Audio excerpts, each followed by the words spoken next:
mic on? The mic, Tanner, the mic is right there. Okay. There's a little button, or is it on? Okay.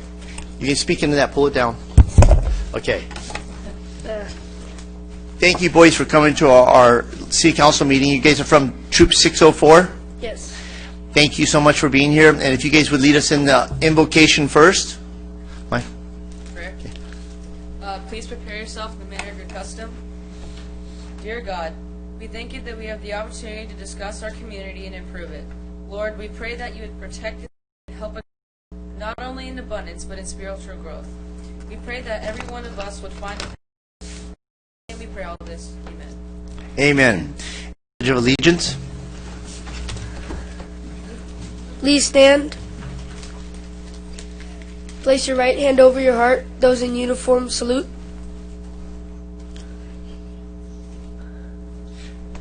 I Begin. I pledge allegiance to the flag of the United States of America and to the republic for which it stands, one nation, under God, indivisible, with liberty and justice for all. Please be seated. thank you, guys.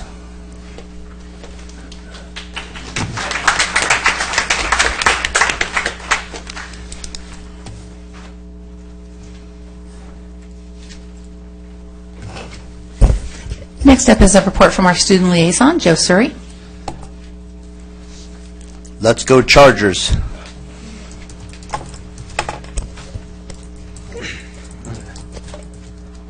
Good evening, Mr. Mayor and council members. Joseph Surrey here reporting to you the past and upcoming events at El Toro. El Toro has been very busy over the past couple of weeks. Last week at El Toro was ASB election week. During this week, students who want to be in ASB next year campaigned throughout the week to get votes. Although many students ran, some could not get in, but a huge congratulations to everyone that did make it. More great news from El Toro is our baseball team became back-to-back South Coast League champions. Way to go, Charger Baseball. They will also have their first round CIF game tomorrow at 3:15 at El Toro. Another great event taking place at El Toro is Performing Arts Week. During this week, El Toro recognizes all of its great art programs throughout snack activities and inspiring videos on the announcements. El Toro spring sports are now all over or in CIF. Boys tennis is in quarterfinal CIF and hope to keep winning and advancing, and boys baseball is in CIF and will play tomorrow at home against Tesoro.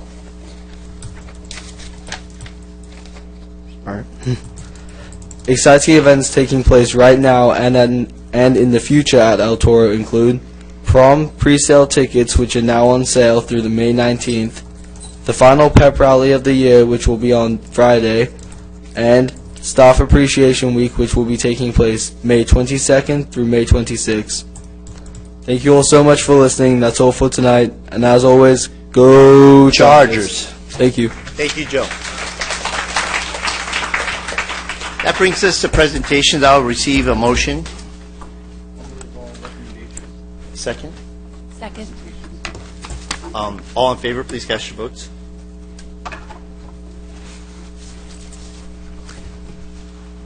That motion passes unanimously. Agenda Item 1, recognition of Kiwanis Club of Lake Forest, submitted by Director of Public Works, City Engineer. Thank you, Mayor and council members. Tonight we would like the city to recognize the Kiwanis Club. They created a new event in the city. It was a volunteer Earth Day project to do planting. They had over 50 volunteers at Serrano Creek Park, planted over nearly 650 plants in there. It was a wonderful event. There's a newspaper article attached. And I would just like for the City Council to present a certificate of recognition and thanks. Stan Yombo, the president of the Kiwanis Club, is here to receive that.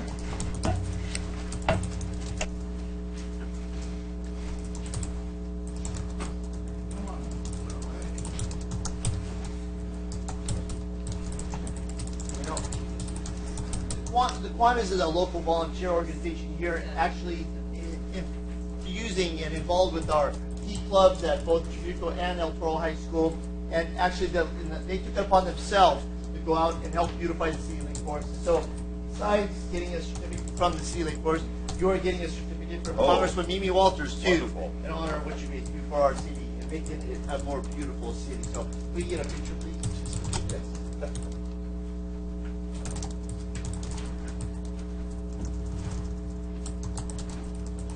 Okay, and on behalf of the City of Lake Forest, we want to recognize you and say thank you for helping beautify and actually be involved with our youth. So thank you, Yambo. Thank you. Let's get a picture.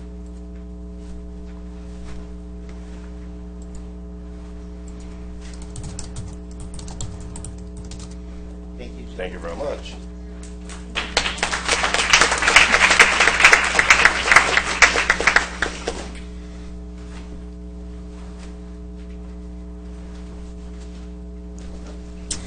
Agenda item 2, introduction of new recreation supervisor, submitted by Director of Community Services. And Recreation Manager Vicki Bluffin is here for Scott Voigt tonight. So I'm going to take this time to Mayor and Council to introduce our new Recreation Supervisor, Karen Rice. You may recognize Karen. Stand up, Karen, so everybody can see you. Karen actually has been with the city since 2003 as a recreation coordinator.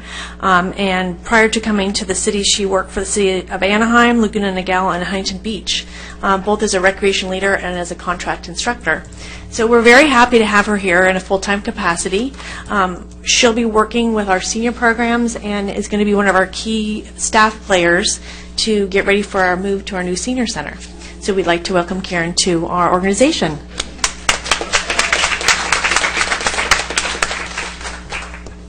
Well, considering that City Council kept it within house and hired a city manager within our ranks, it's a great honor to have you continue on with Lake Forest, and great shoes to fill, but I know you're going to do a wonderful job. Thank you so much. Agenda item 3, proclamation designating May 21 through 27, 2017 as National Public Works Week, submitted by Director of Public Works, City Engineer. Thank you again, Mayor and Councilman, as well. This is my opportunity to talk about my favorite week of the year. And we appreciate it, but I really want to take the opportunity to, this is a great excuse to take the opportunity to recognize the actual people that do the work every day, that work in the streets, that fight the flooding, that pick up the litter, that fix the potholes. So if I may, you guys can go ahead and stand up and wave if you have problems seeing them already. But Justin, to your right in the front is our supervisor. These guys are here every day with Herbert and Jorge. Are here with our crews every day.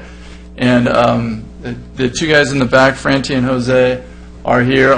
Certainly responded to emergencies, all the extra work that we have. And Joe, where's Joe Garza, is the manager. So thank you, guys. So if I can, I think we have a proclamation just declaring Public Works Week, May 21st through the 27th, and wanted you to have the opportunity to meet our crews that took over late last year after we bid the project out, and say things are running wonderfully now. Thank you.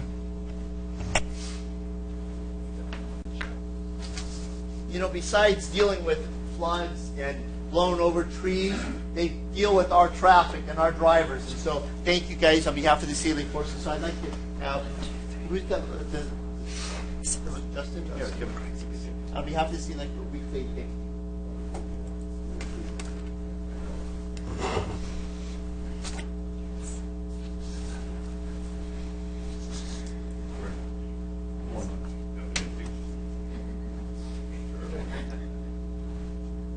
Thank you, gentlemen, for what you do. We'll wave when we go by now. Thank you. Thank you so much. Thank you so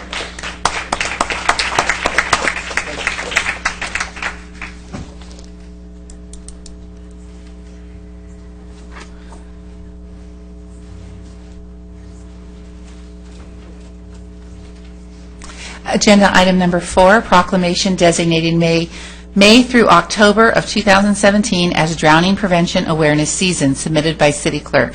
And we have members of the Orange County Fire Authority here to receive that proclamation. Ladies and gentlemen, drowning is a 100% preventable accident, tragedy. So on behalf of the Sea Lake Force, we want to thank you for actually bringing awareness to that drowning can be prevented. And so on behalf of the Sea Lake Force, it's May through October that they actually are the hottest months to where kids need to be supervised when they're in the pool or any shallow water even, because they fall over and then fit. And so on behalf of the Sea Lake Force, thank you for all you guys do for us. Thank you, Mr. Mayor.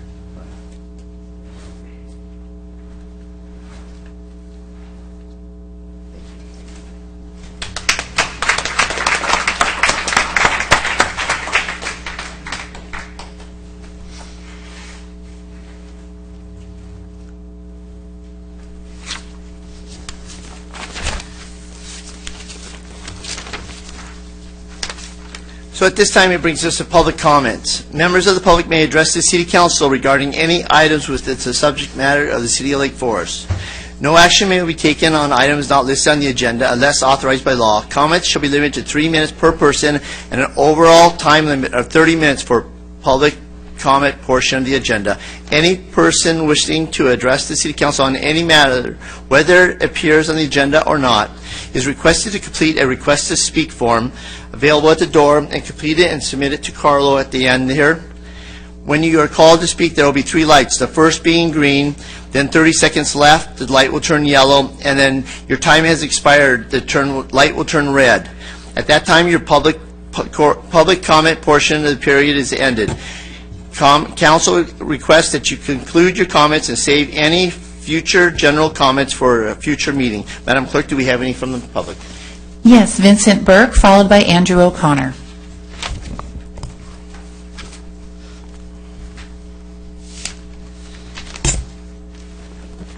Good evening. Good evening. All right. Vincent Burke, Lake Forest. Well, I sure hope you folks still don't have knots in your stomachs, if you did, from comments I made at the last City Council meeting in regards to district elections. They may have been taken as having some kind of racial overtone or animus. I did not make it a racial issue. A race-hustling, ambulance-chasing, ADA lawsuit-filing, blood-sucking, bottom-feeder school graduate made it a racial issue. I did not. No offense. Let's see. I did not make it a racial issue. The Southwest Voter Registration and Education Program out of Texas with office in Los Angeles made it a racial issue. I did not make it a racial issue. The California legislature, with legislation such as Assembly Bill 350, made this a racial issue, with basically mandating gerrymandering in favor of preferred racial groups. Okay? You know, this is the kind of thing that people feel very uncomfortable with, and for obvious reasons of late. You know, you've got this League of Orange County cities and all these California cities. Unless they're willing to do something, and I hope something is playing in the background to do something about this, to challenge this state law, you know, that's passed in the name of the people of the state of California, they're not worth belonging to. If they don't challenge this, I'm not going to spend too much time on this. So we all know that this municipal district-based election is basically state-sanctioned racial profiling, identity politics, grievance and victim group extortion, tyranny of the not-so-minority. So, anyways, that's all I have to say on that. I hope those knots have loosened up anyways over the past couple of weeks, and thank you very much for your time. Thank you for your comments. Andrew O'Connor, followed by Marlena and Marta.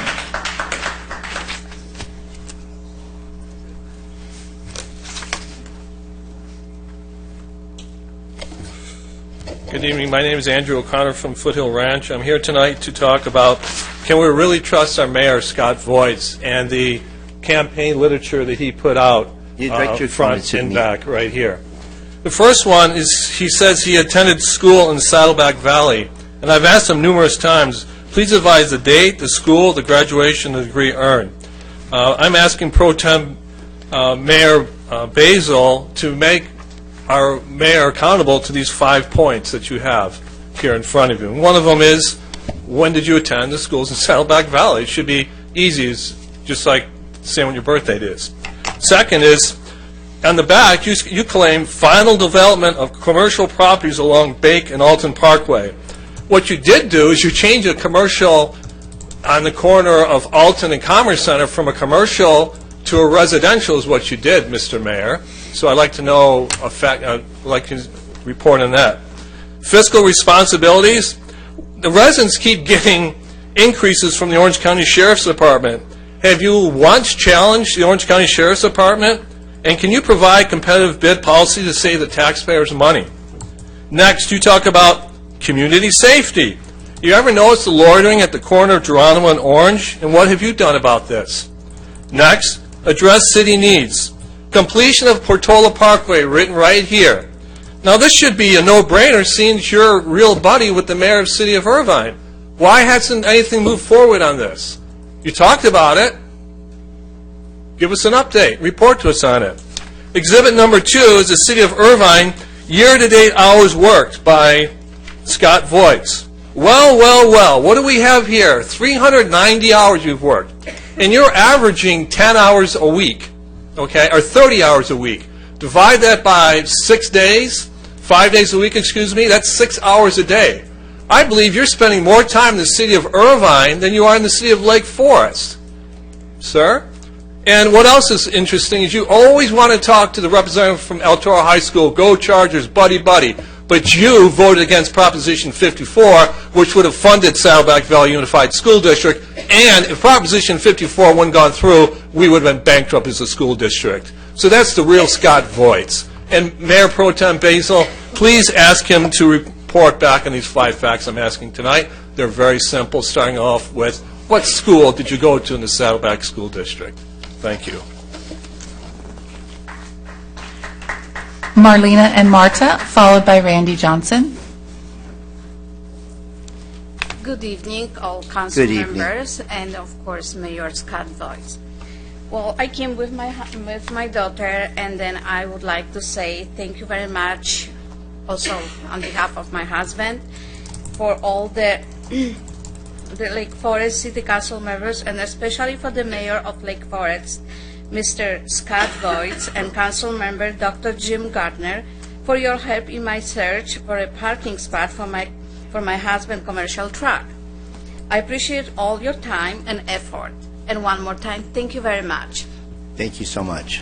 Thank you, Dr. Jim Gardner, for taking time to meet with us a couple weeks ago and just talking to us prior to the council meeting. And Mayor Scott, thank you again for all your help. It really means a lot to us, so we appreciate everything that you've done for us. Thank you. And we're glad it worked out. Thank you. Yes. Randy Johnson, followed by Stan Nyambo.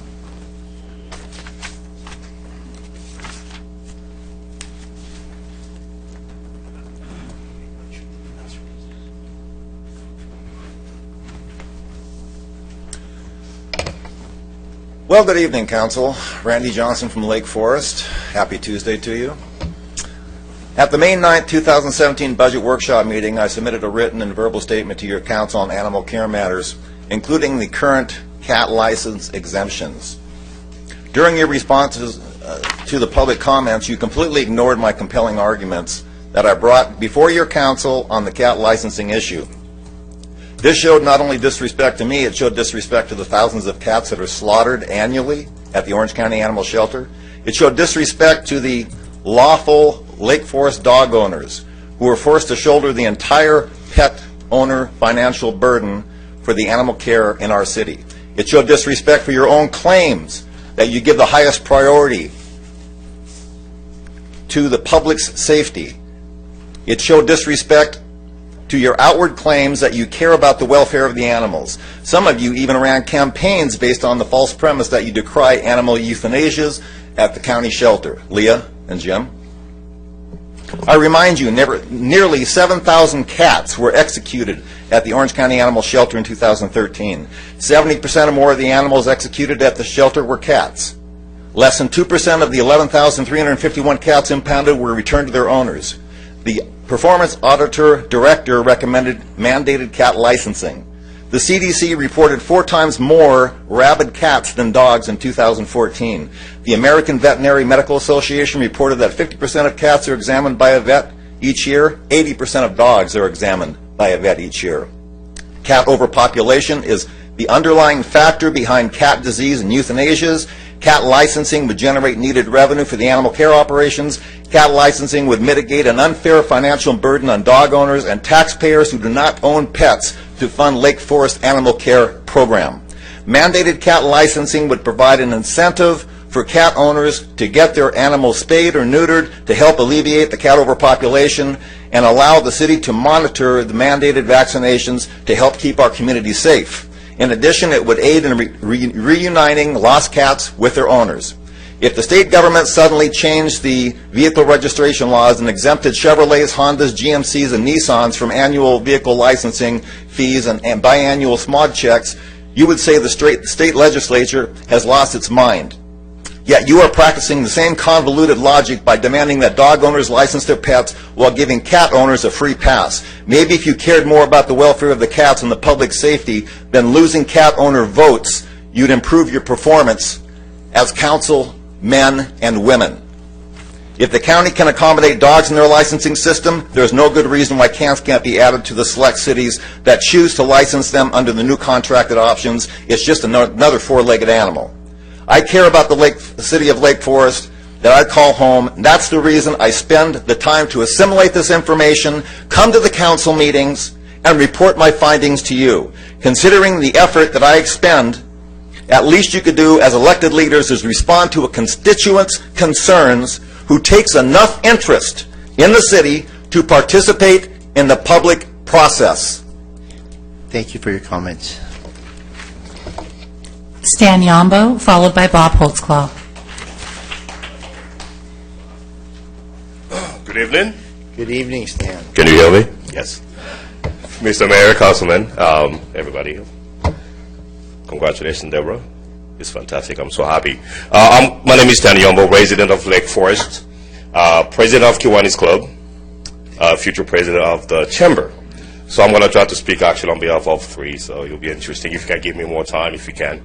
Of course, on behalf of Kiwanis, I want to thank the city, of course, Tom, for the beautiful award that we just received. It's so, we want to help the community. As we know, Kiwanis is a very great organization with great volunteers. We try to make our community better and each kid in the community. As a chamber, of course, we did an event, I think it was last Friday. So I want to thank actually Jessica. She's fantastic. So I want to thank the city because I believe the chamber and the city always work together to make the business great here in Lake Forest. Now, as a resident, I love the sign right here. Don't make it easy. My son's car was broken in twice. So I live in Osterman. So the sheriff was great, actually. They showed up on time, took a report. What I'm asking, actually, today is I just want more light, actually, on that street, between Regency and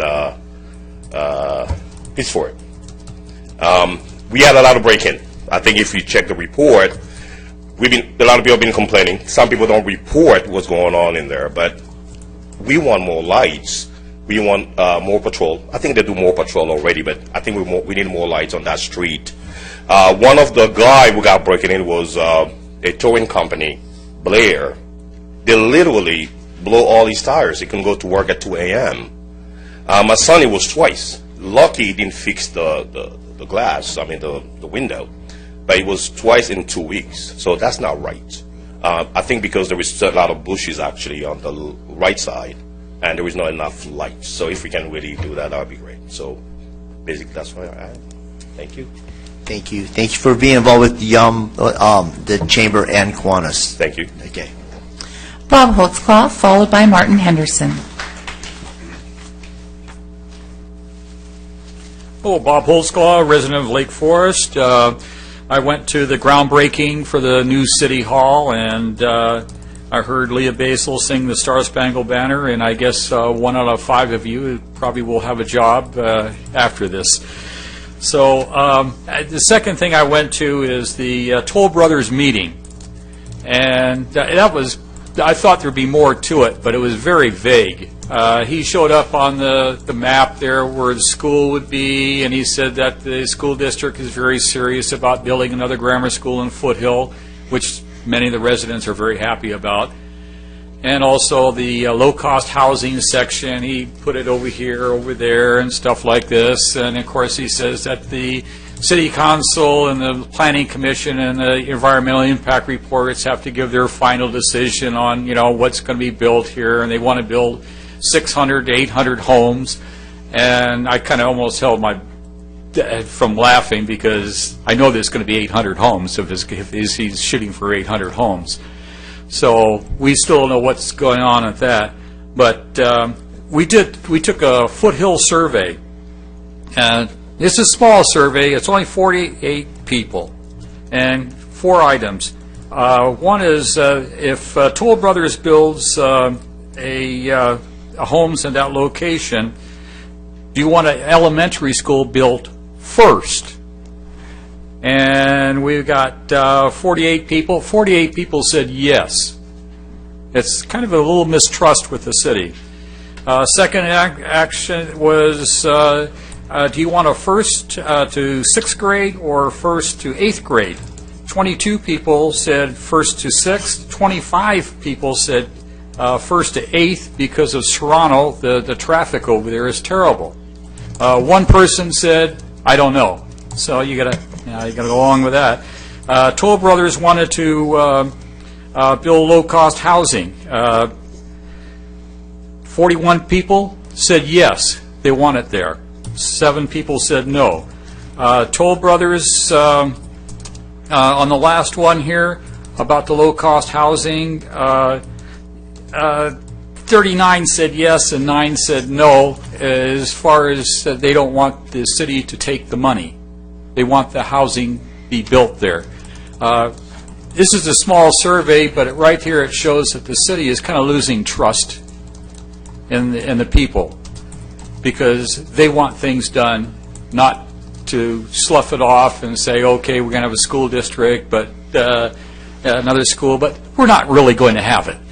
And I think that you ought to start fighting for that. Also, I just one little statement too. None of these people, we brought up anything about the recall of Hamilton. It was a complete survey, so they were completely, out of that situation. So just to let you know what's going on. Okay, thank you. Thank you. Martin Henderson.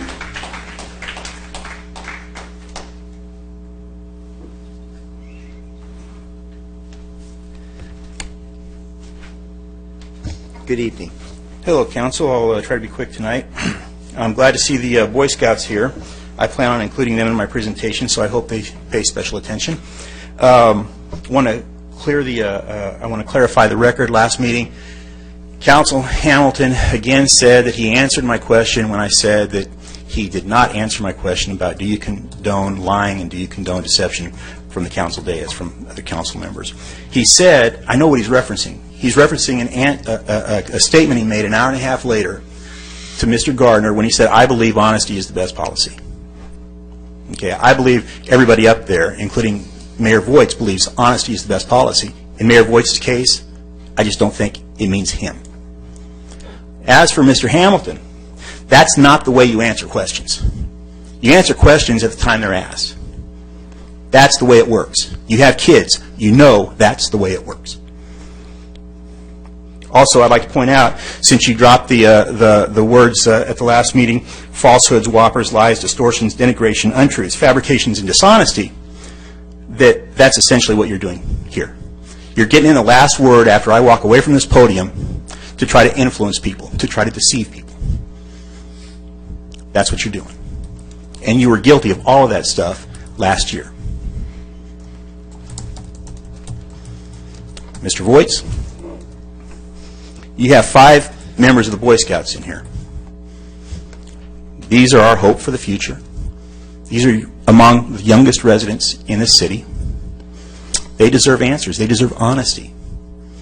Now, you said, when I asked this question previously, you said, there are those in the audience who don't trust me no matter what I say, so they're not people who have an inclination to be on our side and don't want to see the truth before them.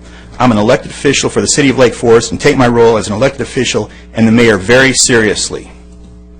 With the attitude they come with to me like that, I'm not answering. Well, these guys, they're impressionable. They don't have an opinion about you yet. So I want to know why you have lied to the residents of Lake Forest. These guys deserve an answer. And you know what lies I'm talking about. You said I didn't wear a wire. You said Nick hijacked the meeting. You said that that the superintendent of schools said don't come to the one meeting. Those are the three examples I've used. These guys deserve answers. Now show what kind of mayor you are and answer them. They deserve it. Thank you very much. Thank you for your comments. There have been no further requests.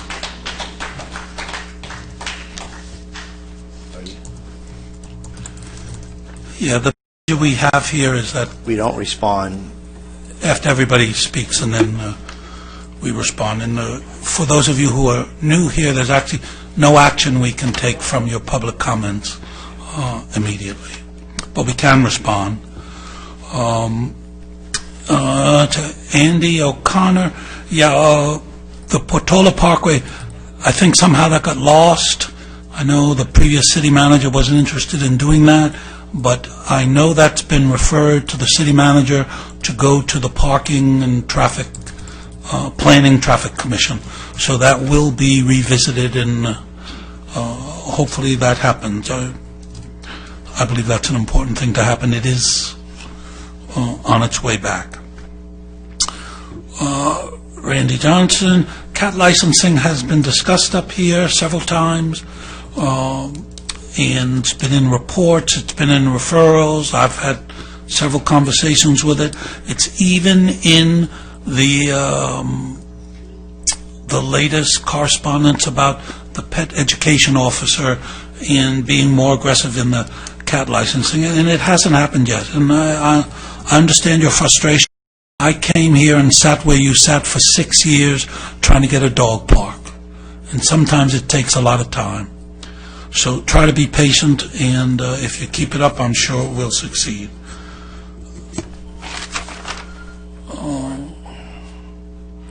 Bob Holtzhoff, thank you very much for your survey.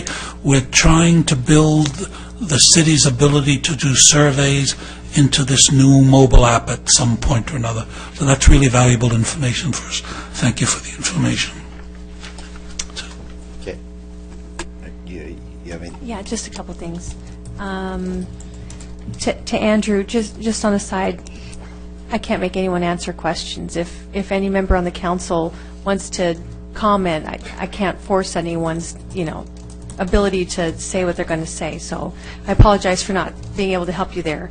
As far as Randy Johnson and the cat licensing, it really does make a lot of sense to have cat licensing. I mean, just for the simple fact of the vaccinations, there are a lot of cats that wander the streets, and if they're not properly vaccinated, that could definitely put people at risk.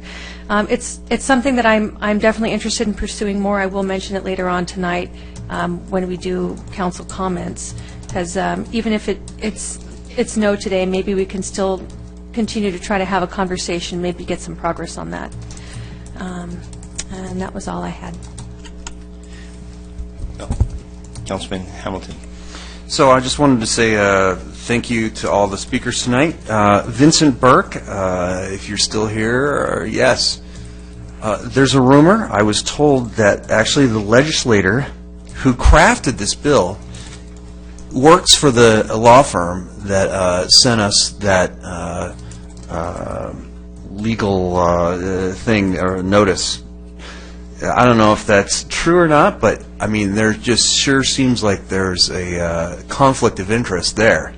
The guy who wrote that bill requiring, if true, requiring district elections is now working for the law firm that's sending the letters that's profiting from it. So, if that's true, I'm not going to hit everyone's comments. Stan, I think it's a great idea about lighting. I'd love to see more on that. And Martin Henderson, at the last meeting, and I'm probably going to, I might be forgetting it tonight, so I'm going to try and prep everyone.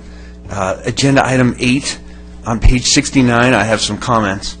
But I missed that at the last meeting. And so it was after the meeting had gone on, and I said, hey, I forgot to say something, and wanted to make a change on an agenda item.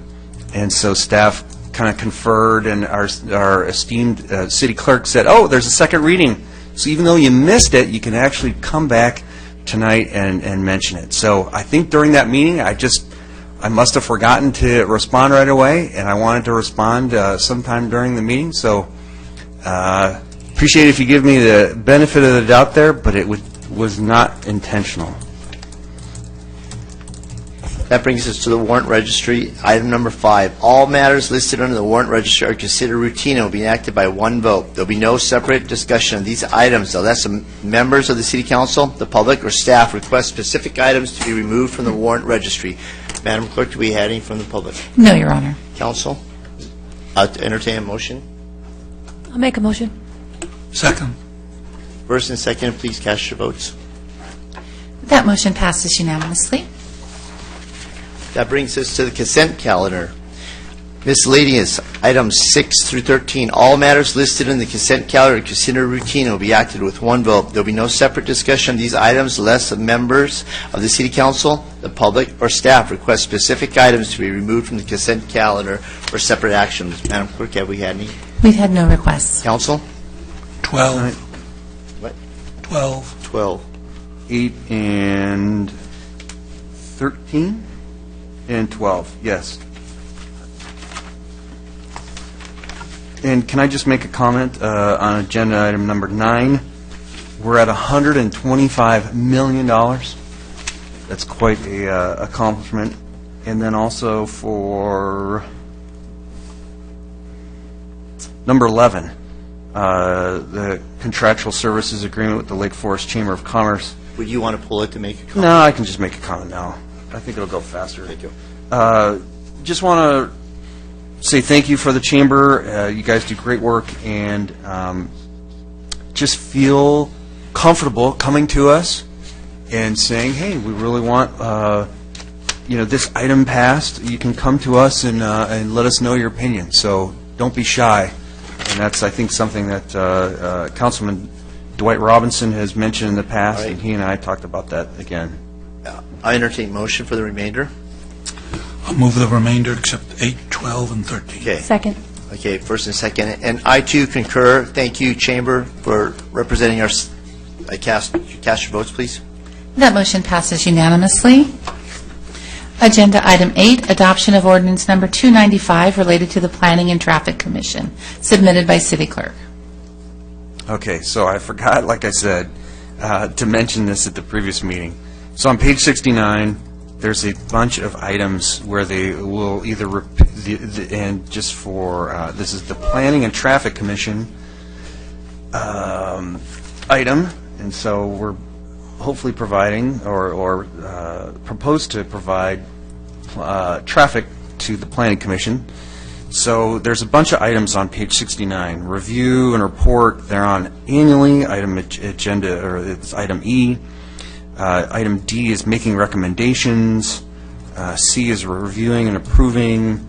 F is periodically reviewing. G, periodically reviewing. Reviewing and advising, item H. And so I just want to take out annually on E and maybe put another item at the bottom, J, to just standardize the reporting time frame to at least report annually or as necessary, or it could be added to each item. It doesn't bother me, but just the concept is, I just want to standardize kind of the reporting in that section there. So are you asking that to be amended then?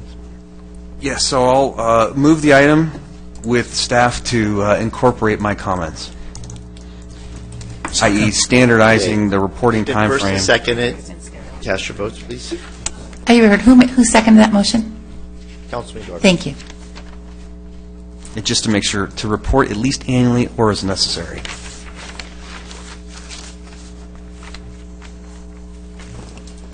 That motion passes unanimously. Agenda item number 12, First Amendment to the Agreement with Aquabio Environmental Technologies for Animal Relocation Services, submitted by Director of Community Services and removed from the consent calendar by Councilmember Gardner. Councilman Gardner. Yeah, my worry here is that I used to make my income responding to RFPs and getting contracts with agencies, and you go in, you do your homework, you come up with a bid. You say, well, I can do that work for $25,000, $250,000, whatever it is. And you do your homework and you give that your bid. And sometimes the work turns out to be a lot easier, and you have a party because you made a big profit. And sometimes you get stuck, and either you didn't do your homework or it just wasn't involved. You end up putting more resources. You actually lose money on a contract. That's life in the contract business. I never in my whole life went back to somebody I did a bid with and said, more please, like in what's that, Charles Dickens, more please, more please, more please. So I'm a little concerned that they bid the project, they should have done their homework, they should have anticipated these problems, and now they gave us a bid. We conscientiously said, yeah, okay, $25,000, that's great, and now they're coming back saying, more please. So I'm worried about if we're rewarding them for doing a bad job, for not doing their homework. Yeah, I share the same concern, and I think I haven't talked to staff about this, so my question would be, in essence, why the scope increase? Was it something that, I'd imagine the pond wasn't drained prior to the bid, and so they might have found, there's all sorts of reasons why, right? The staff report says California Department of Fish and Wildlife indicated certain species, were those found after the fact?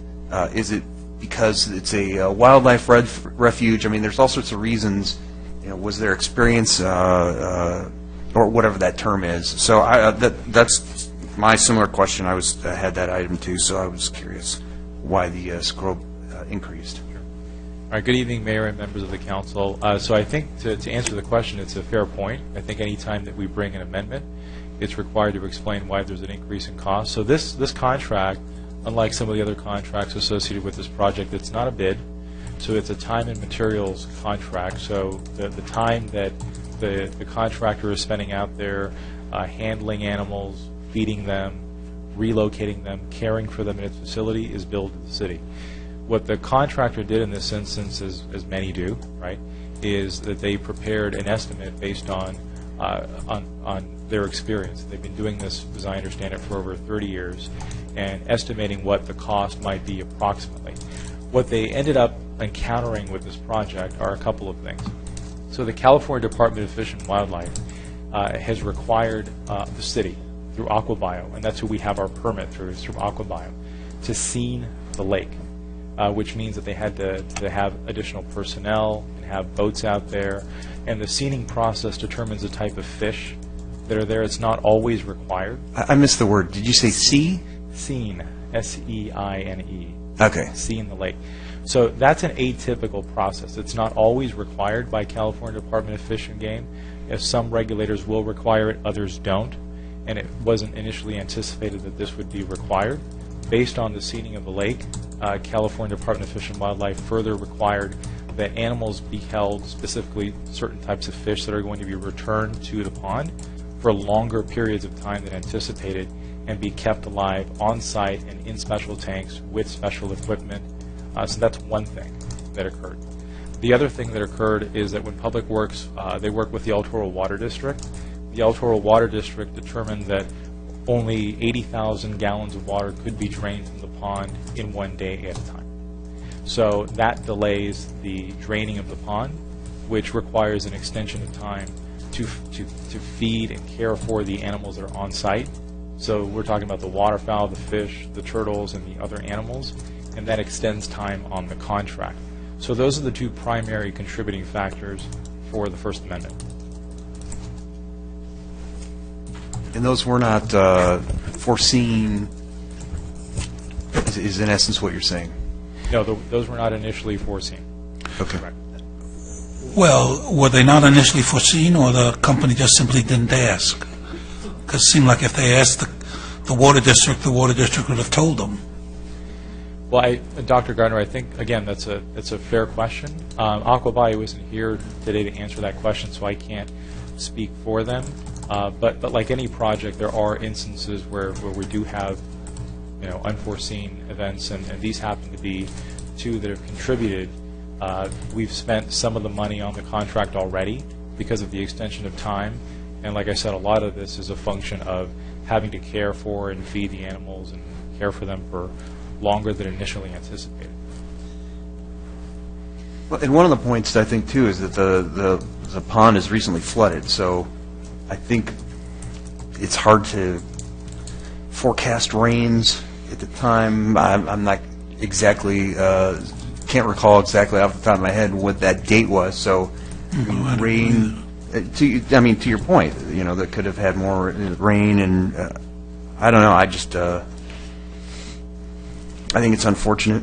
Concerning the rain, the pond has a overflow system in the middle. That's the grate where the turtles usually hang out. I think that when they were here answering questions to some of us as council members, I think I asked about the turtles, and I think that the remarks that I got back from them weren't really satisfying that the turtles were going to be adopted out or actually have an opportunity to come back to the pond. I think there was 32 turtles that were identified as being there with, I think, 3 different species.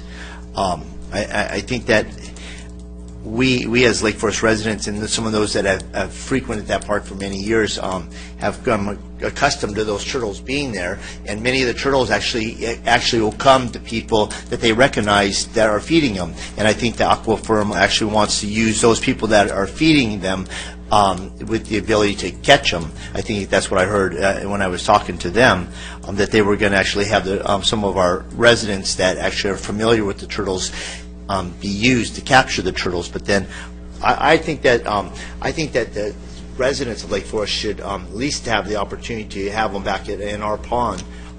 It just seems kind of a snippet remark, and when people that are involved in our community actually have feelings and stuff towards those reptiles that have been there for many years, they didn't give me a warm and fuzzy thing, and then to go from the amount of money they're having and nearly double it for us for an extra 3 weeks of work seems like an exorbitant amount.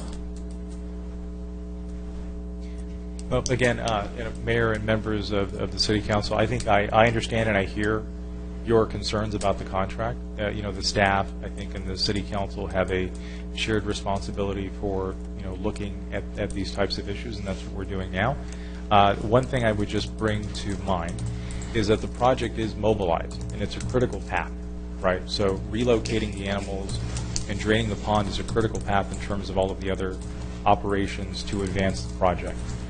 It was difficult for staff to find a consultant that had the appropriate types of certification and experience to handle waterfowl, amphibians, fish, and other animals. They're actually pretty rare. And this company has served dozens of counties and cities in relocation projects throughout the state of California. Did anybody from our staff go out to their establishment, their business, a place of work, and see the facility they have and what they have set up for animal retention? It's one thing to catch animals. It's another thing to keep them alive. And we're talking about catching the fish from the pond and storing them until the day we have our water back in and they plan on back in. What assurance that with this extra tens of thousands of dollars that any of those fish will even survive for that? So, Mr. Mayor, Aqua Bio has shared with us videos and photos of their facilities. which demonstrate where the animals are held and how they're cared for. So nobody from our staff has gone out and actually seen where they located? I don't believe that that's the case unless Mr. Wasserman has been out there. He's not here this evening. I don't know that for sure. Yeah, I guess I just don't know how much of that was them not doing their homework and how much of that was unforeseen. Would it be possible for us to have you get back to them and come back to us with a, listen, it looks like this part was unforeseen and we should pay it, but this, they just didn't do their homework and we shouldn't.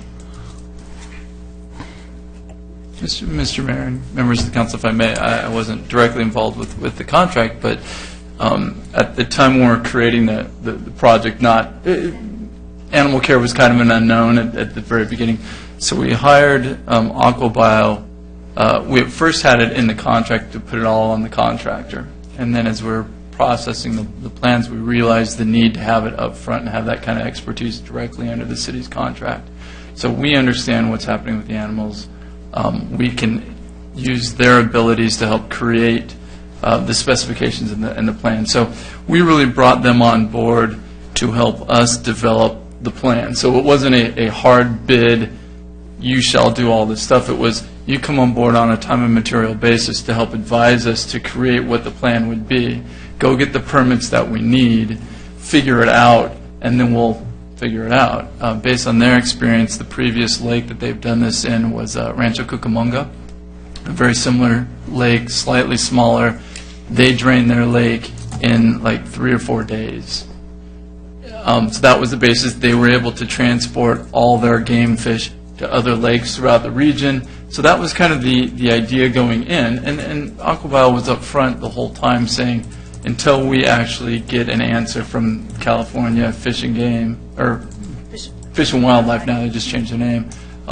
We don't know for sure, but this is what we did on the last project. And then they get somebody new for this particular section, which is really an exact opposite. And the answers we're getting is, oh no, we won't let you move your fish. You have to keep your fish in a tank on site the whole time you're building this thing, and then put them back in the pond, which really is kind of unheard of. And so they're working through that process right now. So that was really, if you want to say a change of scope, it wasn't a hard bid before. Definitely this threw us for a loop. Nobody anticipated having to set up aquariums while we were gone. And so that's really why the extra money that's being asked for is, this is different. This is definitely a change of scope that no one anticipated. They didn't anticipate it. We brought them on board earlier to help us scope this and walk this through.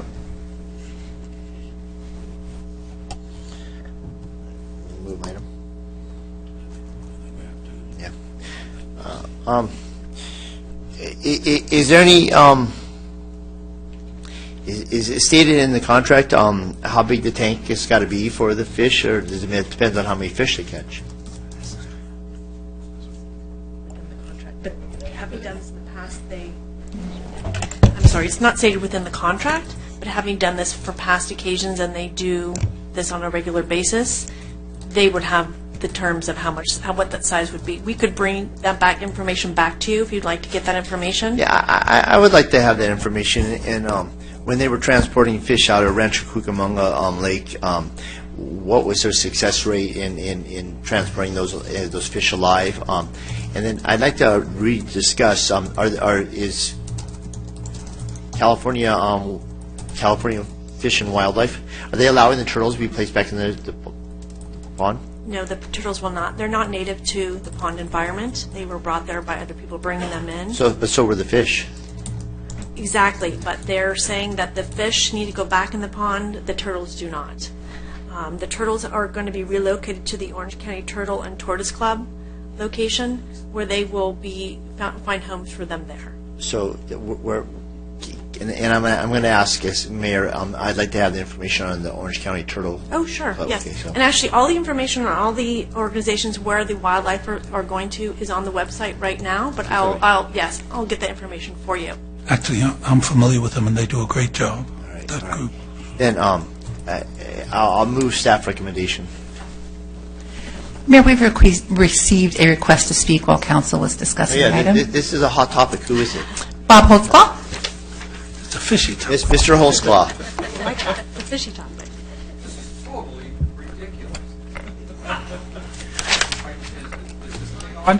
It is now. Okay, now we can start. This is totally ridiculous. No one has even gone out to this place to figure out that are they qualified to do the job. And what is this with capturing the fowl out there he just mentioned? That's not the geese and the ducks aren't city property. They flew in. It's ridiculous. And as far as the fish and the turtles, yeah. But I'd like the turtles to be replaced back. There's only, you said 28 to 30. No, 30-something. 30-something.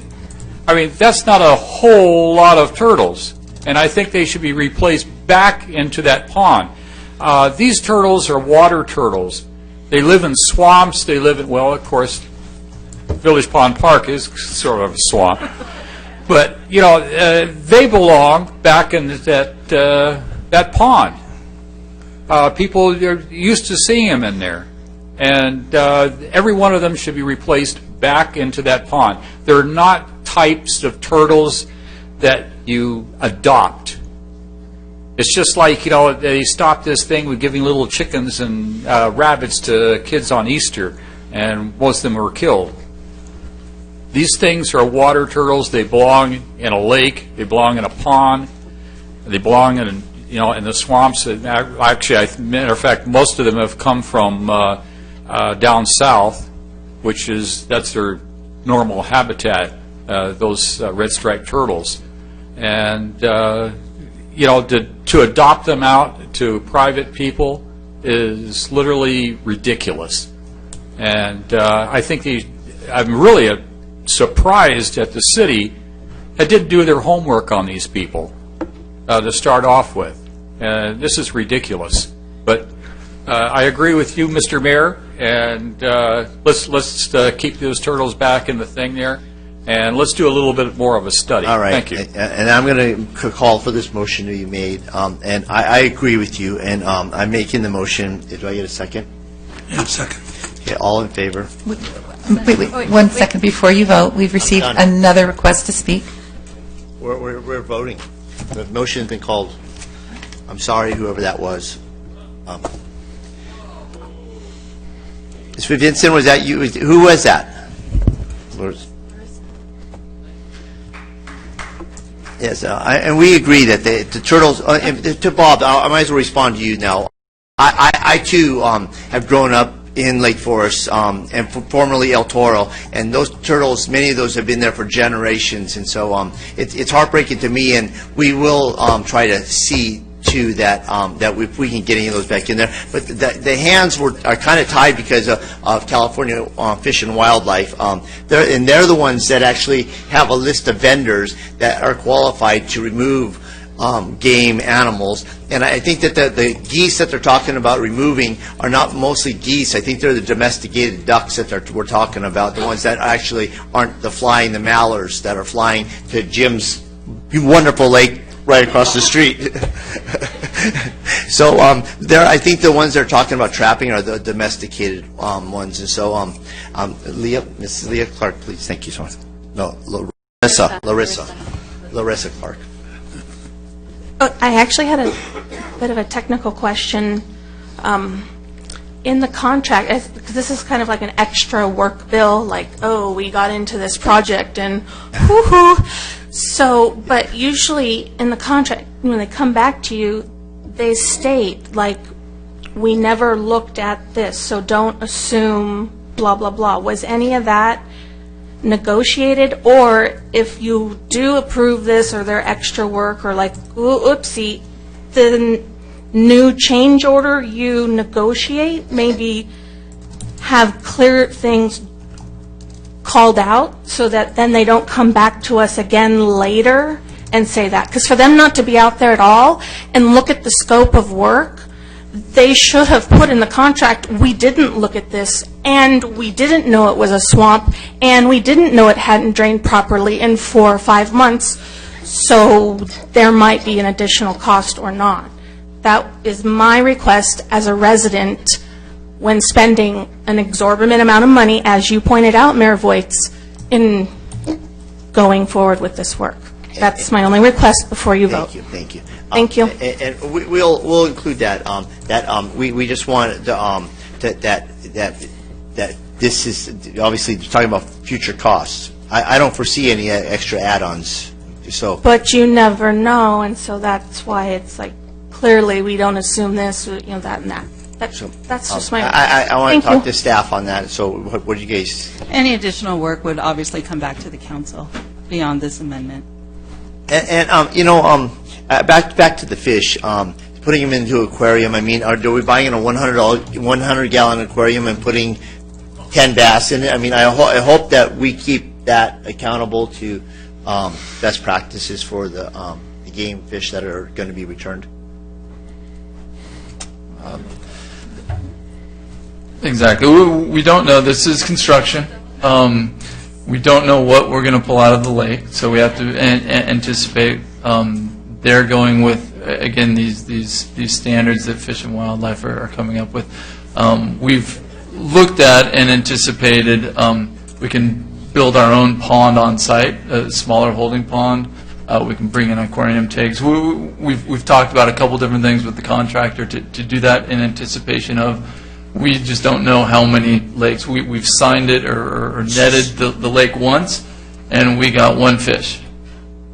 So, again, until we get down to the bottom of the lake, this is an interactive process. It's construction. We're going to drain the lake, and they're going to keep netting it as they go per whatever the state of California requires us to do. If we were going to build a separate pond for storage of game fish on site, would that be out of their cost, or would we? We'd have the contractor dig a little hole with his dozer and line it, and it'd be a very temporary thing, again, depending on the size and what Fish and Wildlife requires. Thank you.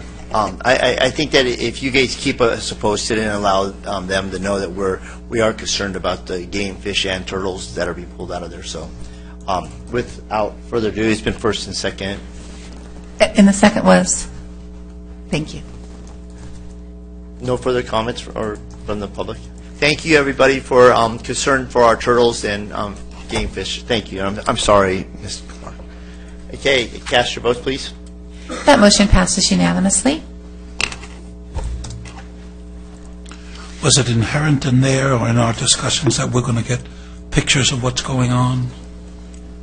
Yes, we will provide you updates based on your conversation. That would make us all feel a little bit better. Thank you. Agenda item 13, approval of bridge easement and maintenance agreement with Baker Ranch Community Association for the Alton Parkway pedestrian bridge, submitted by Director of Public Works, City Engineer.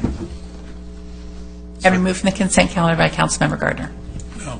It was Hamilton, I think. I'm on page 186. And it's section 13.2.3, contractor services subject to lower insurance limits. I'm sure the intent is for maintenance and minor maintenance. I think some of the listed items for janitorial service, concrete repair, and lighting repair. I don't know if we could just maybe add something to say maintenance. I mean, if there's major concrete repair, I just don't think that we would want, or we could say minor concrete repair. I just don't want, like, it to be rehabbed, to the skeleton and the contractor have the reduced insurance limits.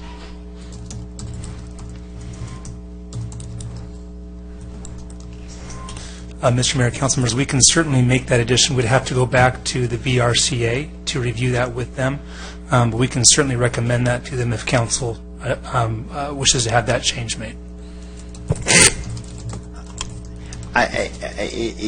It's concrete, and so I don't see a lot of damages. I mean, the fact that if I just see a large reduction in insurance between $6 million per occurrence and $10 million for the grantee, and then it going to $2 million, $4 million, and then going down even again for that. What would staff have an opinion? Mayor and council members, I'll attempt this. I believe the intent, I'm looking at our city attorney also, but I believe the intent of concrete repair would be minor repairs if it gets chipped, things like that. So more minor repairs in nature along the lines of janitorial service, kind of routine maintenance. Maybe they have to paint something or something chips off. This wouldn't be structural work that would require a permit. The contract's got provisions in here for getting encroachment permits from the city for that type of work that would need traffic control and larger permits. I think this is just really minor repairs on the facade. And what if we just added minor into that, minor concrete repair? Again, that can certainly be done. We would have to go back to the BRCA, which is not a problem, and review that with them and bring it back to the council.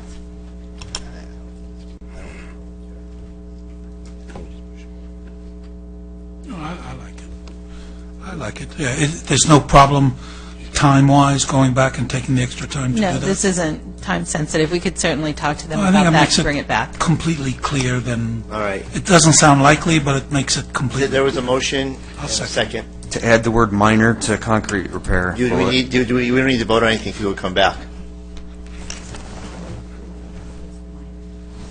As long as BRCA. Okay, we'd like to ask if you're amenable to approve it with that word minor, and then if the other party agrees, it's finished. All right. There's been first and second, and all in favor, cast your votes, please. That motion passes unanimously. Thank you.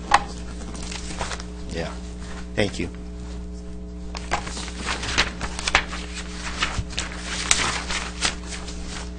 It's a good idea. We should do that more often so that we don't fill the calendar up with stuff like that. Good. Great.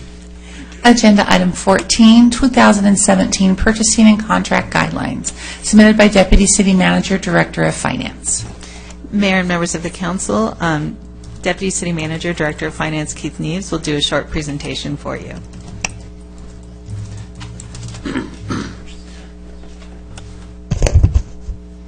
Mayor, members of the City Council, tonight we're bringing forth a few changes to the 2017 Purchasing and Contracting Guidelines. Staff is proposing an update to the guidelines to respond to recent legislative changes, clarify policies and procedures, and improve upon the usability of the document.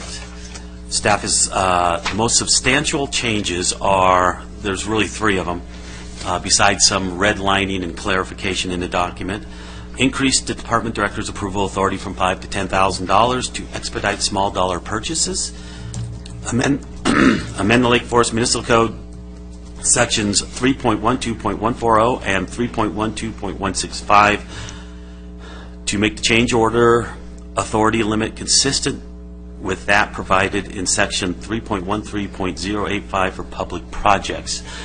That is, currently in public projects, the city manager has 10% change order authority without going back to the city council. On professional services, we want to add that same provision in there. So the city manager will be able to, on a contract, that she can add 10% of the contract price without going back to the city council. So you're just kind of making them both the same. And then amend the Lake Forest Municipal Code sections 3.13.020 and 3.13.080 to allow the City Council to delegate the approval of formal bidding prior to the issuance of the notice of inviting bids. We are currently doing this. This was changed by the City Council about a year ago. We're just amending the municipal code right now. So all we're doing is cleaning up the municipal code with the other municipal code we're cleaning up. So that current practice is going on. Should the council have any additional changes to the guidelines, it would be appropriate at this time to direct staff to either research or modify. And I'll turn it back over to the mayor. Do we have anything from the public? We've had no requests. Bring it back to council. Councilman Card. No, I thought that all looked good. The only thing I'd like to add is the thing I always try to add is preferences for Lake Forest businesses. So which would be, as I understand it, they normally range from 3 to 7%, and different cities do it differently. So that's, say, 5%.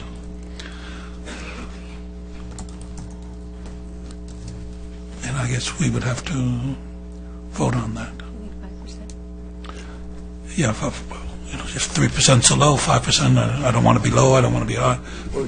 Yeah, I'd like the city manager to chime in on this, and also our attorney. If you're interested in this, we could bring back some examples. The cities of Irvine and Fountain Valley do have a local preference. I believe it's for purchasing goods. We could bring that back to you so you could take a look at that. I would like to do that. In fact, so we're going to bifurcate that and bring that back to us. And so, so I'll move acceptance of the... And I too will, and I'll second the motion made to bring it back with a local preference. Something I know our staff's been doing, and the part of the problem that it doesn't seem like we've gone back is many of our big purchases are not purchases that we can make and services that we can get here in Lake Forest, and so it's still, but the fact is we should always strive to help our own. So I have a problem on page 1, increased department director approval. Is that for each department head? Yes. Without city manager's approval, or? Correct. Right now, a department head can sign a contract or make a purchase for $5,000. Beyond that, it has to go to the city manager. Okay, that's fine. So I had just one quick, if anyone else wanted to. So I just had a question on the bottom of 225. It says no contract, agreement, amendment, change orders required for the purchase of standard goods where no customization is required, or for emergency response services facilitated through the Sheriff's Department. So it sounds like to me, with discussions with staff, that we might not have a standard terms, like PO, purchase order terms. Some of those might be indemnification, compliance with laws, proprietary information. Some of these aren't going to necessarily apply. Taxes, sales taxes, those kind of things. The price can't go up. Them accepting our terms and conditions, including net 30 or whatever the payment terms would be. Am I true that there's not maybe a standard PO terms that for these non-customized items? That is true. We do have a template for a PO. We do use POs, but it's just a standard PO with a number and net 30. It doesn't have the language that you are explaining or talking about.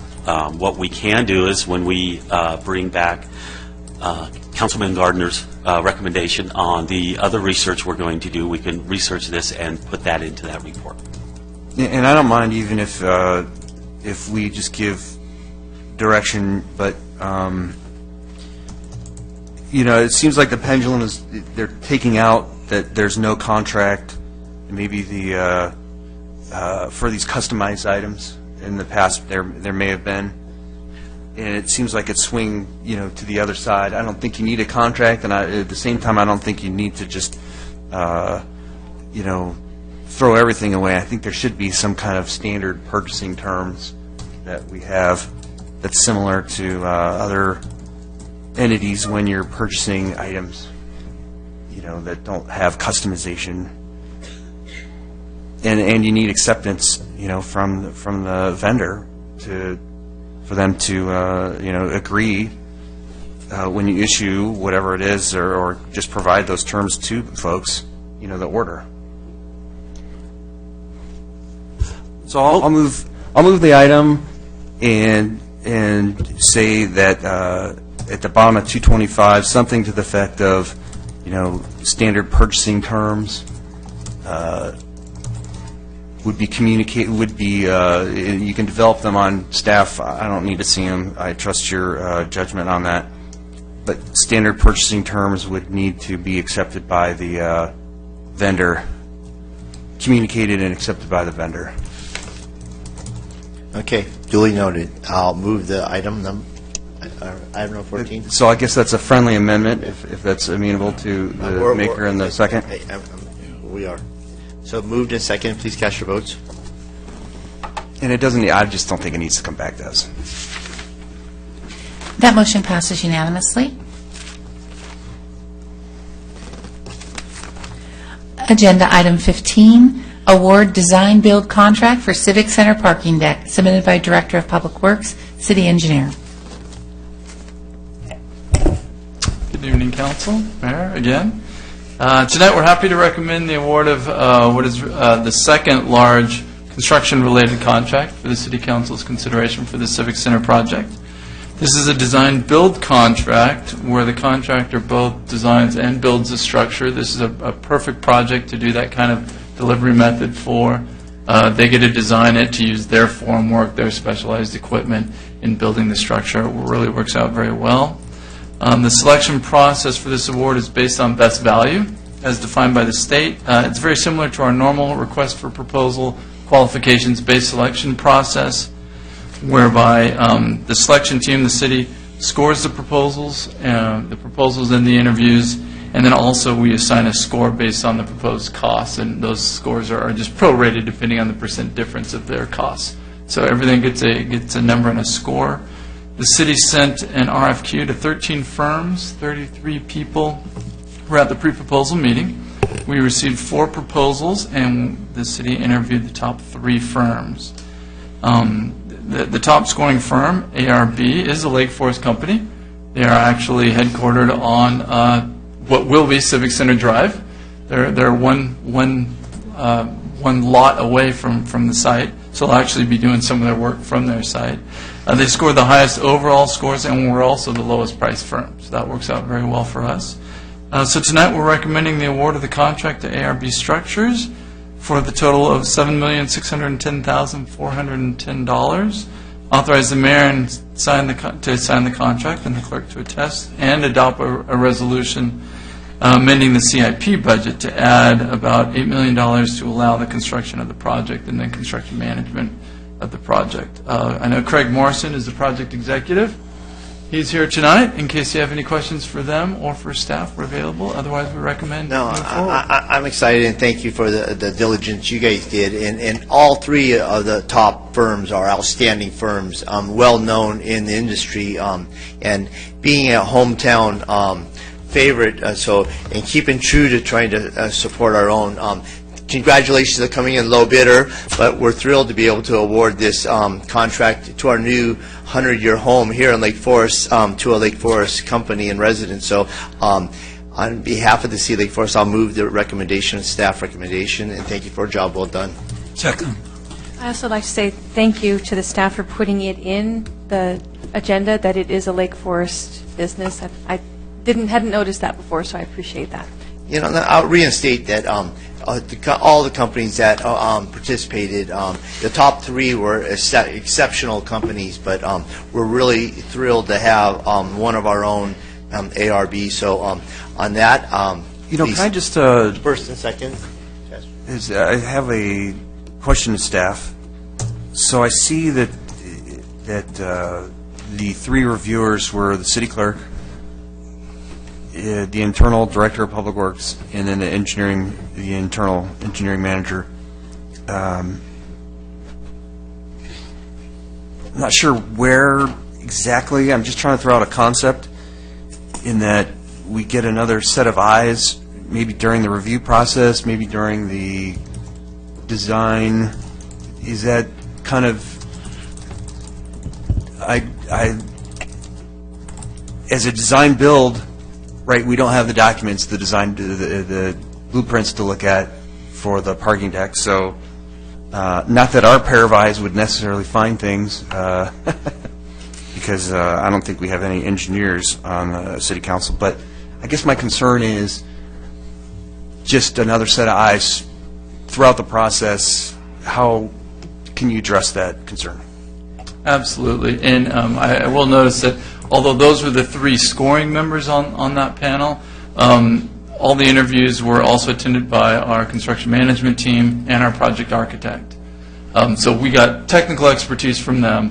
We just felt it was better for not to have consultant scoring, and so we had city staff scoring.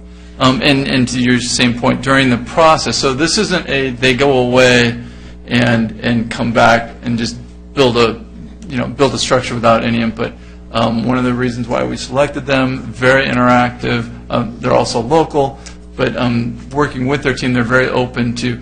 This is a design process that still gets plan checked, so they still need to get building code approval from our own building department here in the city. It's an interactive process to design it and go back and forth with our project architect. We've got our next meeting in a couple of weeks with them, and our project architect and our construction management team. So it's a fully interactive project. We'll be looking at it every step of the way, inspecting it. It just allows them to design it to their strengths and how they work best and capturing those efficiencies. And it's someone that actually built parking structures with 2 of the 3 contractors that were in the bidding process. There's not a lot to put into design build of a parking structure of this magnitude. This is going to be pretty basic for them, and it's going to be a wonderful job because I think that them being just down the street is going to be a point of honor for them. So I think they're going to do a wonderful and beautiful job. And so with that, I move the motion. All cast your votes. That motion passes unanimously. And didn't we go to, the reason we're doing design build here is because we didn't originally anticipate the second level.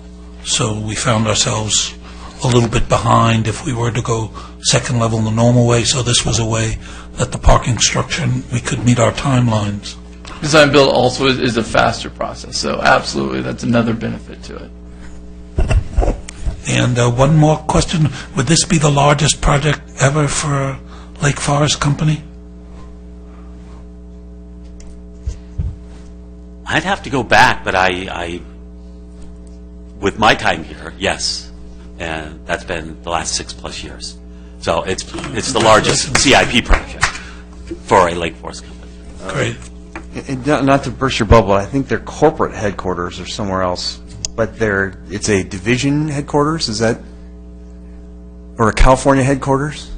Yes, ARB, which is right down on Commerce Road. That was our headquarters until the company went public in 2007. So our parent company is in Dallas, Texas, but this is still our regional headquarters. Regional headquarters. Well, we're thrilled to have you. Congratulations. Okay. Agenda item 16, discussion regarding alternatives to the Orange County Fire Authority, submitted by City Clerk. This was a minority consensus item, so it's up for council's discussion at this time. And we have had one request to speak when Please, the mayor's let ready. the public speak first. Bob Holtzclaw?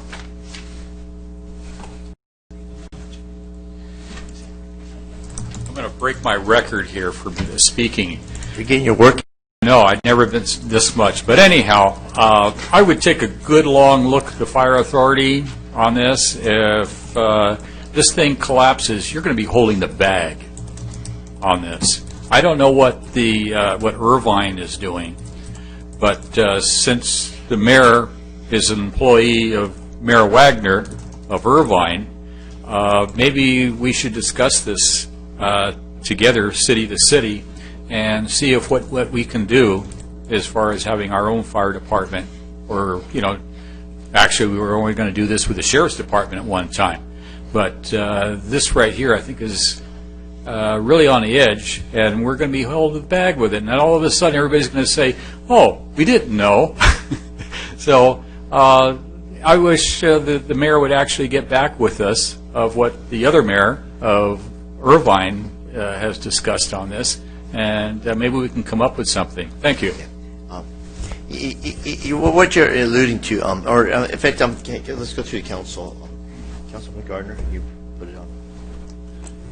Yeah, I think I was the one who put it on the agenda, or one of the ones that seconded it because of that problem, so we could anticipate and do whatever homework we need to do in the next couple months to be able to do that. There are Stephen, who for some reason, he's here no matter what you discuss, talking about OCFA. The night we've got it on the agenda, where's Stephen?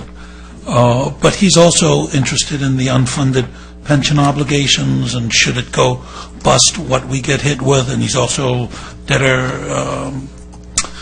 the debtor situation, being a debtor city, et cetera. So there are a whole bunch of issues with OCFA. And I just thought we need to talk about it and then ask the staff to do whatever homework we need to do in the event it goes in that direction. I think it's a responsible discussion, and we are in luck because we have several members of OCFA here in the audience that would be, I'm sure, happy to answer any questions that we have, as a council have. Obviously, unfunded pension liabilities is a concern, so maybe if with Mayor's permission, can we call up members of the OCFA to answer our questions? I have no problem with that. Actually, I think it's pretty, well, you've got to come up. One of the things that's first that the city of Irvine is come to realize they're overpaying because of property taxes into Orange County Fire Authority, which is a process of property homes. Our property taxes going to Orange County Fire Authority. And I think that they're working that out. And if I could have our city finance, we're not at this time at an overpaying stature, are we? I mean, we're not in that position. The last that I've heard, no, but let's let the fire authority answer that. Please. So, good evening. Thanks for having me up here. My name is Brian Young. I'm Assistant Chief of Operations. Thank you. Representing for Jeff Adams, who is your local fire chief. He's unable to make it tonight. So some of these discussion items obviously will need further written documentation to provide clarity to your questions. I'll address two different ones. One is as far as the donor city discussion. A lot of times that's taken out of context as far as what does that actually mean. And what I'm referencing is the pass-through for structural fire fund yields a set amount of money that funds the specific stations in your city. So in this situation in Lake Forest, you have 3 fire stations that service the citizens of Lake Forest. However, there's a significant amount of resources that come from the region that also augment those. So there's where a little bit of context comes into play. So if you look at the true dollar figure of cash contract versus structural fire fund, it's apples and oranges. So cash contract, you bill for exact services that you pay for, that is a standardized what you receive. Lake Forest's example is your structural fire fund, so it's property tax pass-through. You never see that. So the actual physical dollars that pay for those 3 fire stations is, from my finance section, is $10.5 million. However, the structural fire fund amount is a higher amount than that because it services the regional area. If you were to have your own fire department, what you have currently would not serve the total needs of a city of this size. It's 3 fire stations that run 6,000 calls a year, includes structure fires and all kinds of a variety of specialty resources that come with that. Prime example is a structure fire. What you have currently falls far short of meeting the needs to handle that problem. So I know it's kind of convoluted and gets complex, but part of that is the way that we deliver services comes from 2 different funding sources. Structural fire fund on one side, which we know is the pass-through of property tax fees, versus a cash contract city, which is generally a city that has come on as part of the agency later on, and they contract for those services. And to support that comment, one of our neighbors had a recent call within the last year, and you're exactly right. The first responding engine was Parker, which is Irvine. And, I obviously live in Lake Forest, so, the first responding entity was from another city. And just to give a little background, I think it might be appropriate to kind of, because you're talking about structural and cash, and so I think it might be just for staff to briefly, when we incorporated, it's my understanding that the county provided fire protection for this area, and the incorporating Correct. documents have something to say about that? Yes, prior to incorporation, this area was served by the county fire department.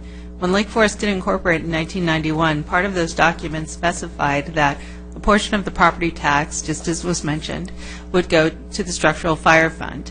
And should the city at some point want to do something different, we would have to negotiate with the county. We do not control those funds. And so that is, you're correct, stated as part of our incorporation papers. So if some OCFA entity or, there's disbanding, who would be responsible for providing fire service in Lake Forest? Well, it depends. Right now, there is a legal opinion that's being generated that would speak to that point. Now, over the years, I've always been told that it would fall back to the county. But again, that is something that's being re-verified as part of the research that's going on presently. Okay.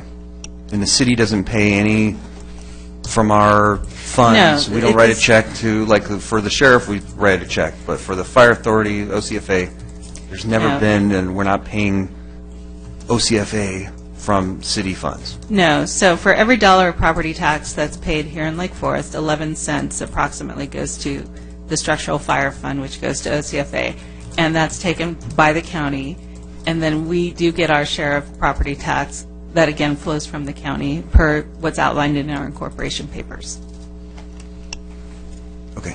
Any further questions I can provide, Len? I don't think, and thank you for bringing this to agenda. I think, Councilman Gardner, I think it's something that we watch. I think that right now, maybe staff, you could crunch the numbers, but I feel that Irvine and Orange County Fire Authority is going to come to some kind of they're just far too big of a city to actually be leaving the system. So I'm hopeful, but I think that at this time I see nothing else that we really we like the service that we get from you.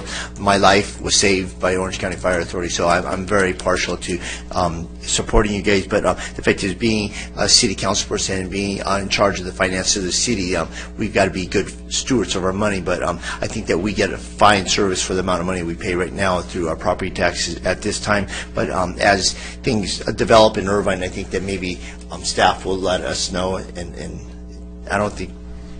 We'll be happy to provide any follow-up documentation that would help you feel more stable about the situation. The threat of OCFA going bankrupt is basically an emotional response just to the situation that's going on. As a matter of fact, we're aggressively paying down our unfunded pension liability at a rate that's unheard of in the rest of basically city government, at least in the California area. Except in Lake Forest. We have a zero unfunded pension liability. We're striving to obviously pay ours off as well.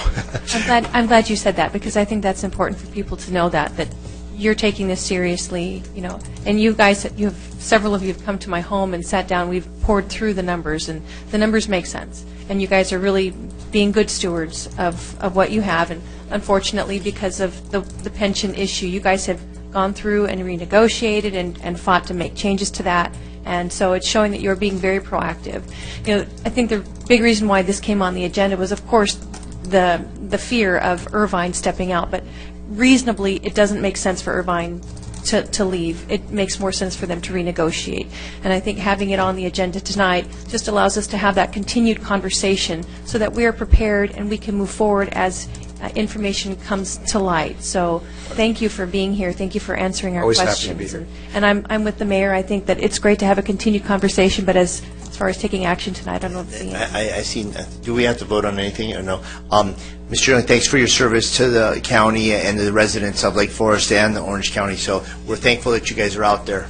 Absolutely. Thanks for having us. Thank you. My only parting comment would be maybe instead of staff writing the reports or something to that effect, I think it might be beneficial for OCFA to communicate with us. I think when we get Jeff back, we can relay it to him also. Yep.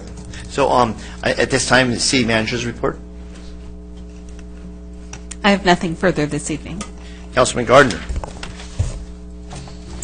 Okay, thank you for coming, those of you who are still here with us tonight. Let's see where to begin. So, Animal Care sent me a bill because I'm a senior citizen and I have an altered dog and I only have to pay $10, right? So I paid my $10 and they already have my license.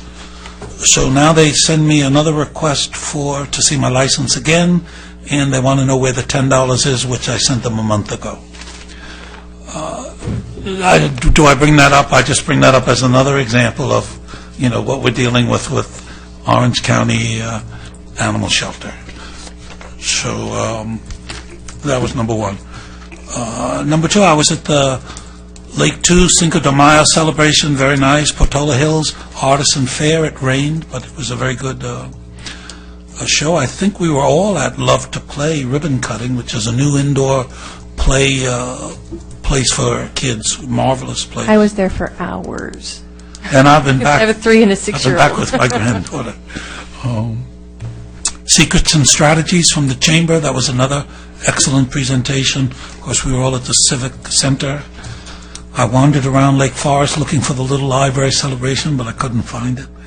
I was at the Garden Club. Those of you who missed the Garden Club, is the best thing for getting your mother's gifts for the next day.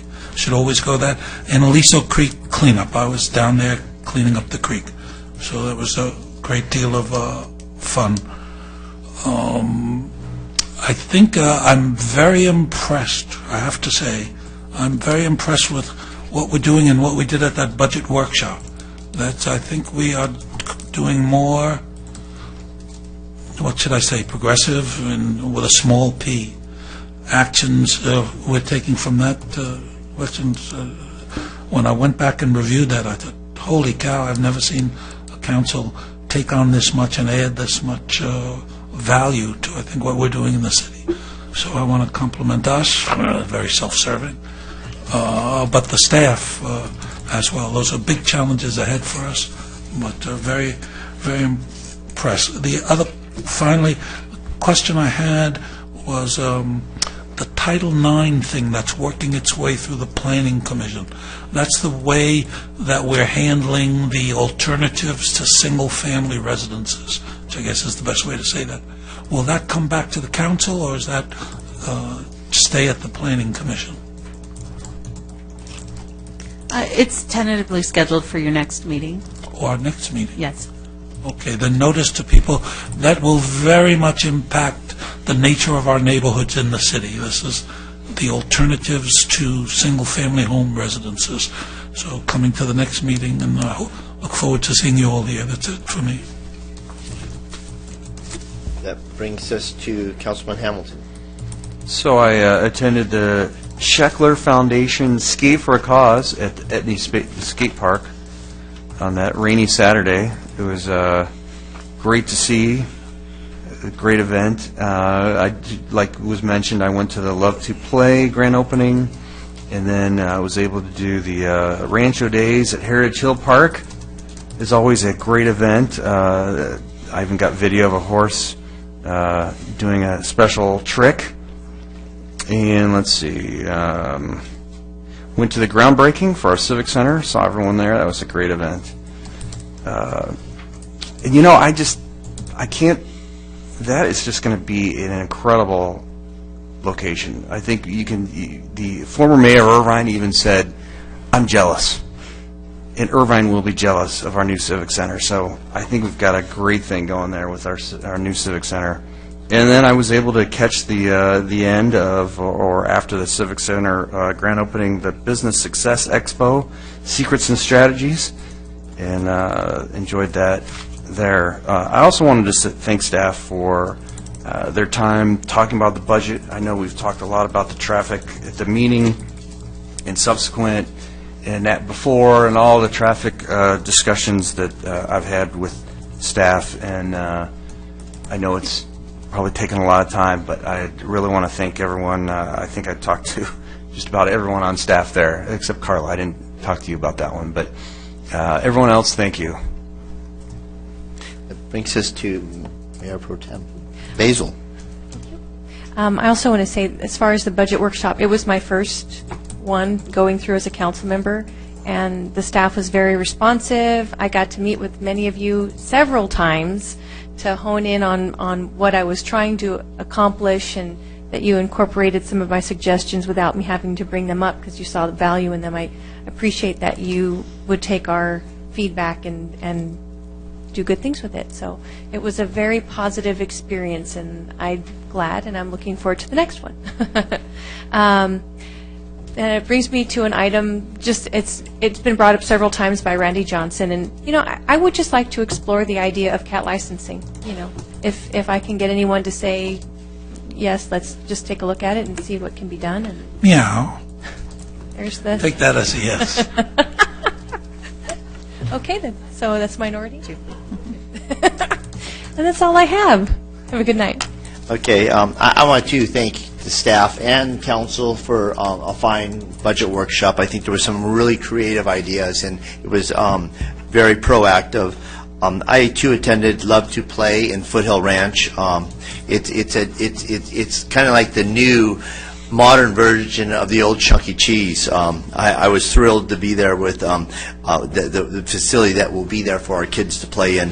I attended Rancho Days,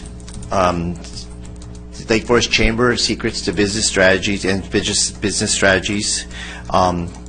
What a great thing that we do in partnering with the Chamber to promote our business and educate our business for best practices, because the success of the city really depends on the success of our businesses, and so it goes one hand in hand. So thank you, Chamber, for representing our businesses. I was at the ribbon cutting for the new 100-year home of the city of Lake Forest, and what a facility that's going to be, where we're going to have our weddings, our banquets from our sports teams here in Lake Forest, whether it be AYSO or the Lake Forest Little League or El Toro Chargers football or Trabuco Hills football. I think that the 300 seating capacity of our community center is going to fit so many organizations and make so many memories, because the fact is no longer will families have to look for venues outside the city to have our children married at. I think that they can have a facility that they'll have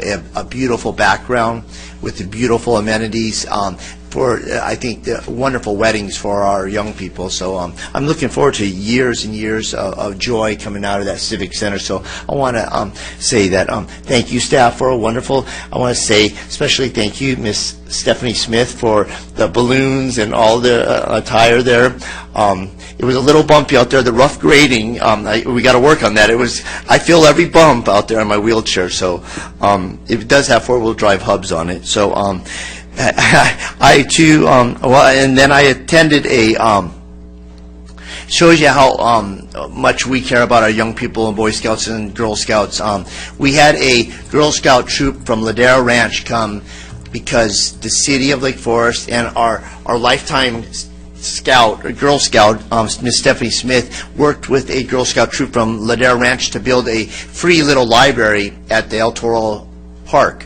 An area where I think that a lot of young families walk to and get out to, and even as we were, after we had our celebration and ribbon cutting, that the kids started coming over and looking at the books, and so it's going to be a great asset to the children in that area. So that's our second, and I'm thrilled that the city of Lake Forest allowed that to come up here, and the kids were so excited to be here in Lake Forest, and I think that they went away with fond memories of Lake Forest. But I want to say thank you to the staff. You guys do a great job.